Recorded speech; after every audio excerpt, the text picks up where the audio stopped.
శ్రమ వచ్చిందని అన్నం తినడం మానేస్తున్నామా? కష్టం వచ్చిందని నీళ్లు తాగడం మానేస్తున్నామా? బాధ వచ్చిందని తినడం, తాగడం మానేస్తున్నామా?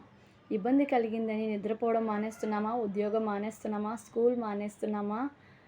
కష్టాలు, ఇబ్బందులు, శ్రమలు, శోధనలు వచ్చాయని ఏం మానుకుంటున్నాం? ఏం మానుకోవట్లే. కానీ శ్రమ వచ్చిందని దేవునికి ప్రార్థన చేయడం మానేస్తున్నాం. కష్టం వచ్చిందని కష్టం తీర్చే దేవుని దగ్గరికి వెళ్ళడం మానేస్తున్నాం. అజ్ఞానంతో సహాయం చేసే దేవుని యొద్దకు వెళ్ళడం మానేస్తున్నాం.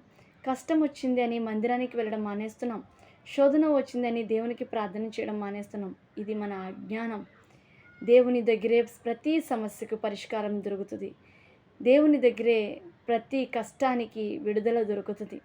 దేవుడు మాత్రమే గొప్ప కార్యాలు చేయగలడు. నీ జీవితంలో నువ్వు ఏ కష్టం గుండా వెళ్తున్నావో, ఏ శ్రమ గుండా వెళ్తున్నావో, ఏ అవమానం గుండా నువ్వు వెళ్తున్నావో దేవుడు చూస్తూ ఉన్నాడు. నీ కష్టంలో, నీ శ్రమలో, నీ శోధనలో ఏం మానుకోవట్లే. అలాగే దేవునిని కూడా వదిలిపెట్టొద్దు. ఒక దినం రాబోతుంది, నిశ్చయంగా దేవుడు నీ పరిస్థితులలో జోక్యం చేసుకునే సహాయం చేసే ఆ గొప్ప సమయం నీ జీవితంలో నిశ్చయంగా ఉంది.